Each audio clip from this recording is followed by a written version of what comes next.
খাটে পড়ে রয়েছে টাকার বান্ডিল। এলাকার দাপুটে তৃণমূল নেতারা করকরে টাকা গুনছেন।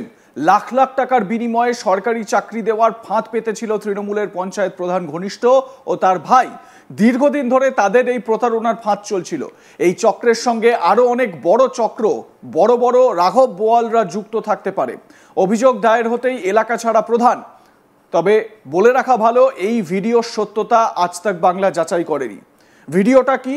এই যে থরে থরে বান্ডিল বান্ডিল নোট উদ্ধার হচ্ছে আর সেই নোট গুনছেন তৃণমূল প্রধানের ভাই। দেখুন সেই ভিডিওটা।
ঘটনাটা নদিয়ার রুইপুর গ্রাম পঞ্চায়েতে। চাপড়ার প্রতারিত দুই যুবক চাপড়া থানায় লিখিত অভিযোগ দায়ের করে।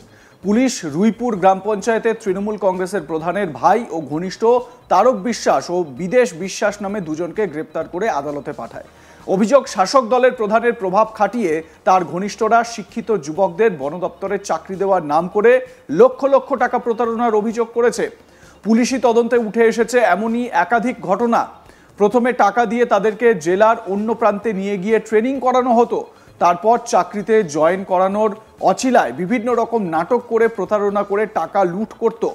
কখনো তাদের নকল জয়েনিং লেটার দেওয়া হতো, যা পুলিশের কাছে সবটাই নকল বলে স্বীকার করেছে অভিযুক্তরা। অভিযোগকারীদের দাবি, তাদের বর্ধমানের দুর্গাপুর নিয়ে গিয়ে ট্রেনিংয়ের নাম করে একটি ভাড়া বাড়ির মধ্যে রেখেছিল এবং একজনকে ট্রেনার বানিয়ে 7 দিনের ট্রেনিং দিয়েছিল, যা নাকি পুরোটাই ফেক। যে ট্রেনিং দিয়েছিল সে তারক বিশ্বাসের ছেলেকে বিপ্লব বিশ্বাস নকল বনকর্মীর আইডি কার্ড বানিয়ে প্রতারণা করে। কয়েকদিন পর সেখান থেকে তাদের আবার তাড়িয়ে দেওয়া হয় বলে অভিযোগ। এরপর টাকা চাইতে গেলে প্রাণে শেষ করে ফেলার হুমকি দিতে থাকে। অবশেষে চাপড়া থানায় চাকরিহারা দুই প্রতারিত যুবক লিখিত অভিযোগ দায়ের করে। অভিযোগ পেয়ে প্রধানের দুই ভাইকে গ্রেপ্তার করে চাপড়া থানার পুলিশ। নদিয়ার ওই দুই যুবক চাকরি ও টাকা হারিয়ে অসহায় অবস্থায় রয়েছে। তারা এখন রাজমিস্ত্রির লেবারের কাজ করছে। তাদের দাবি, চাকরির জন্য বিভিন্নভাবে লোকের কাছ থেকে টাকা তারা ধার করেছিল। ভেবেছিল চাকরি হলে মাইনে পেয়ে তাদের টাকা শোধ করে দেবে। বারবার টাকা ফেরত চাইতে গেলে শাসক দলের নেতার ঘনিষ্ঠদের কাছ থেকে প্রাণনাশের হুমকি মিলছে। তারপর থেকে ভয়ে আতঙ্কে রয়েছে তারা। চাকরি না হওয়ায় 16 লক্ষ টাকা আত্মসাৎ করার জেরে এখন ওই দুই যুবক ঋণের টাকা পরিশোধ করতে অভাবের তাড়নায় লেখাপড়া শিখে রাজমিস্ত্রির লেবারের কাজ করছে। কোনো রকমে দুবেলা খেয়ে পড়ে বেঁচে আছে। অভিযোগকারী প্রসেনজিৎ ঘোষ কি বলছেন শোনাবো তার অভিযোগ। অভিযোগটা হলো, আমার নাম প্রসেনজিৎ ঘোষ, আমি জামাইডাঙ্গা থেকে বেকার দুই যুবক, আমি আর আমার শালা, আমরা রাজমিস্ত্রির কাজ করি এবং আমাদের ওই রুইপুকুর গ্রাম পঞ্চায়েতের প্রধানের দুই ভাই, সুম্বনগর বাড়ি বিদেশ বিশ্বাস আর তারক বিশ্বাস, এই দুজন আমাদের কাছে আসে এবং আমাদের পশ্চিমবাংলায় যেহেতু কর্মসংস্থানের খুবই অভাব, তার জন্য আমাদের ফরেস্ট ডিপার্টমেন্টে চাকরি দেবো বলে আমাদের প্রতারণা করার হুমকি দিয়ে প্রতারণা করে আমাদের সঙ্গে 8-16 লক্ষ টাকা আমাদের সঙ্গে নেয় এবং আমাদের বাড়ি থেকে এই টাকা নিয়ে যায় এবং আমাদের বাড়িতে এসে আমাদের দুর্গাপুরে ট্রেনিং হবে এবং ওখানে পোস্টিং করিয়ে দেবে বলে আমাদের দুর্গাপুর একটা ভাড়া বাড়িতে রাখে এবং সেখান থেকে আমাদের 7 দিনকার একটা দৌড় মোড় করিয়ে ওখানকার স্যারদের শিখিয়ে স্যার বানিয়ে আমাদের সঙ্গে এই টাকাগুলো নিয়ে ওখানে 7 দিন মতো ট্রেনিং করিয়ে আমাদের বাড়ি পাঠিয়ে দেয় এবং আমরা ওদের বাড়িতে যখনই টাকা চাইতে যাই, আর ওরা তার আগে আমাদের বলেছিল যে যত টাকার দায়িত্ব আমাদের, আমরা আমার বউয়ের সোনা বন্ধক এবং আমার বোনের, আমার আশেপাশের পরিবারের সোনা বন্ধক দিয়ে আমি থেকে আমি কিছু লোন করি এবং কিছু জমি ফমি বন্ধক দিয়ে এবং আমাদের গ্রামে কিছু মানুষের সঙ্গে ধার দেনা করে টাকা নিয়ে ওনাদের হাতে দেওয়া হয়। এবং কিছু দিন পরে আমরা বাড়ি আসার পরে যখন আমরা ওই টাকা চাইতে যাই তখন আমাদের হুমকি দেয় এবং কিছু মানুষ আনে যে দলের নেতাদের নিয়ে আমাদের গুলি করার এবং মেরে ফেলার হুমকি দিয়ে আমাদের ভয় দেখায় এবং বাড়ি থেকে তাড়িয়ে দেয়।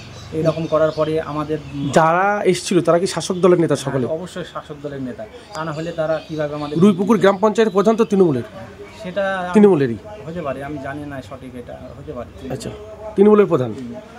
এবং উনি আজকেও এসছেন এখানে ওনাদের হয়ে কথা বলতে এবং আমাদের উনি কি সঙ্গে জড়িত আছে তাই তো স্পষ্ট বোঝা যাচ্ছে?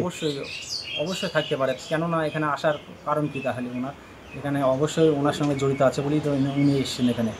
এবং আমরা টাকা চাইতে গেলে আমাদের ওই রকম হুমকি দেয় এবং আমরা বাড়ি আসি, বাড়ি এসে আমাদের তো গরিব মানুষ, আমাদের দিন আনা দিন খাওয়া, আমরা কী করে এত দিন আর শোধ করবো? তার জন্য আমরা আমাদের লোকাল চাপড়া থানা এখানে আমরা দ্বারস্থ হই এবং এখানে অভিযোগ করি ওনাদের নামে।